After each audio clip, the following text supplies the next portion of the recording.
जय हिंद दोस्तों। मैं सुनील यादव आपका अपने YouTube चैनल पर स्वागत करता हूं।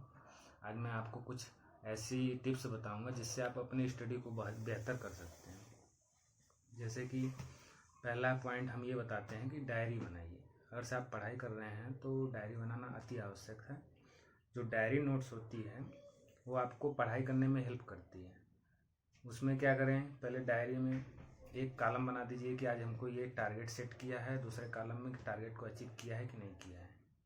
तो ऐसे डेली बनाने से क्या होगा कि आपको दिमाग पे प्रेशर बना रहेगा कि आज मैंने ये टारगेट अचीव नहीं किया है।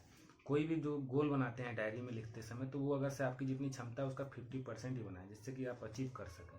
अचीव जब कर लेते हैं तो आपको एक खुशी होती है, आपका कॉन्फिडेंस डेवलप हो जाता है, जिसके कारण आप अगली पढ़ाई कंटिन्यू कर सकते हैं। दूसरा पॉइंट मैं ये बताना चाहूँगा कि किसी भी जो भी सब्जेक्ट है, कोई भी टॉपिक है, उसे इजी बनाइए। यदि वो समझ में नहीं आ रहा है तो उसके लिए यूट्यूब पे देख लीजिए, ऑनलाइन देख लीजिए, ऑफलाइन टीचरों से समझ लीजिए, दोस्तों से समझ लीजिए। ये नहीं कि उससे भागें, उस टॉपिक से भागें। कोई भी टॉपिक नहीं समझ में आता है, इसका दो ही कारण होता है, या तो आप पढ़ना ही नहीं चाह रहे हैं, दूसरा कारण होता है कि या तो वो आपको समझ में नहीं आ रहा है। और तीसरा पॉइंट मैं ये बताना चाहूँगा कि जैसे रेगुलरिटी मोस्ट इम्पॉर्टेंट है। आप यदि जैसे कोई भी है आदमी, अगर ज़्यादा पढ़ लेता है, किसी दिन ज़्यादा पढ़ लेता है फिर दूसरे दिन कम पढ़ता है, तो इससे क्या होता है कि आदमी का पढ़ाई का वो नहीं बन पाता जो रेगुलरिटी में होता है। रेगुलरिटी में आदमी अगर से फिक्स कर दिया कि मैं शाम को 5 बजे बैठना है और 11 बजे तक बैठना है, तो वो डेली बैठता है। भले ना पढ़ने का मन करे, फिर भी 5 या 10 मिनट तक किताब खोलता है, फिर उसका पढ़ने का मन करने लगता है। रेगुलरिटी में ये फ़ायदा होता है कि आपका ना पढ़ने का भी मन करे तब भी आप पढ़ सकते हैं। रेगुलरिटी जब बनाते हैं, जब टाइम टेबल सेट करते हैं, तो उसमें मैं चौथा पॉइंट ये ऐड करना चाहूँगा कि पहला, आप पूरे सब्जेक्ट, जो भी सब्जेक्ट हैं आपके पास, उनको रेगुलर पढ़िए। ये नहीं कि आज ये सब्जेक्ट पढ़ लिया फिर अगले दिन ये सब्जेक्ट पढ़ लिया। ये मेरा ऐसा विचार है, आप जैसे भी करना चाहिए, लेकिन मेरे हिसाब से आपको सभी सब्जेक्ट डेली पढ़ना चाहिए।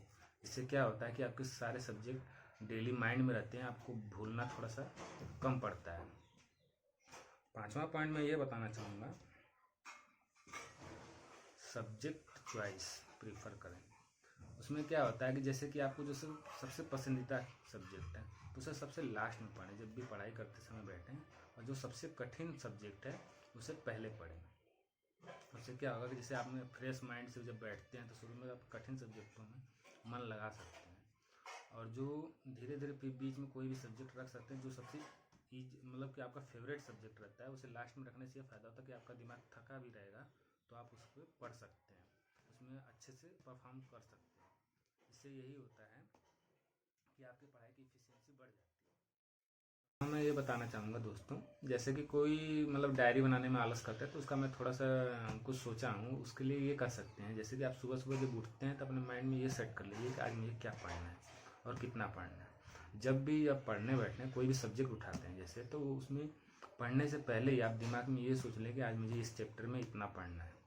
इससे क्या होता है कि आप उतना ही पढ़ के उठते हैं। ये नहीं कि आप पढ़ते जा रहे मन थक जा रहा है, तो उससे कुछ फ़ायदा नहीं होता। आप उसे पहले से सेट कर लें गोल कि क्या कितना पढ़ना है, क्या पढ़ना है। धन्यवाद दोस्तों। यदि आपको ये वीडियो अच्छी लगी हो तो सब्सक्राइब